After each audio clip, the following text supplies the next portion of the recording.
Ada orang-orang yang beranggapan bahwa kalau dia hidup baik, ya, dia tidak pernah mencuri, dia tidak pernah menipu, dia tidak pernah berzina, atau sebutlah, dia tidak melanggar 10 hukum Taurat yang diberikan Allah kepada Musa, maka dia telah hidup dalam kebenaran dan dia boleh hidup dalam kerajaan sorga, artinya dia diselamatkan. Ini adalah suatu pandangan pendapat yang keliru, saudaraku. Sebab keselamatan itu erat kaitannya dengan pengampunan dosa, ya, dengan pengampunan dosa.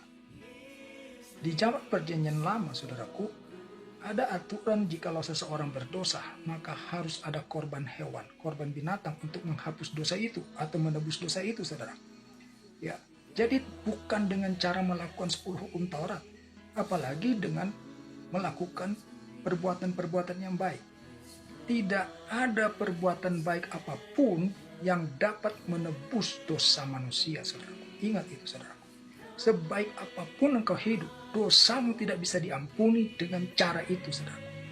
Karena firman Tuhan sudah menetapkan sejak zaman Perjanjian Lama, dosa itu hanya dapat dihapus, ditebus oleh korban hewan pada zaman Perjanjian Lama. Dan pada Perjanjian Baru, dosa kita ditebus oleh Yesus Kristus. Oleh karena itu dia disebut sebagai anak domba Allah. Ya, dia berkorban di kayu salib, mencurahkan darahnya, ya, untuk menebus dosa umat manusia.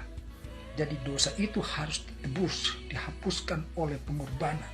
Kalau zaman Perjanjian Lama itu dengan korban hewan, korban binatang, maka zaman Perjanjian Baru, Yesus adalah anak domba Allah. Dialah yang berkorban. Dia mencurahkan darahnya untuk menghapus dosa umat manusia. Jadi sekali lagi, saudara, jangan sampai saudara salah memahami.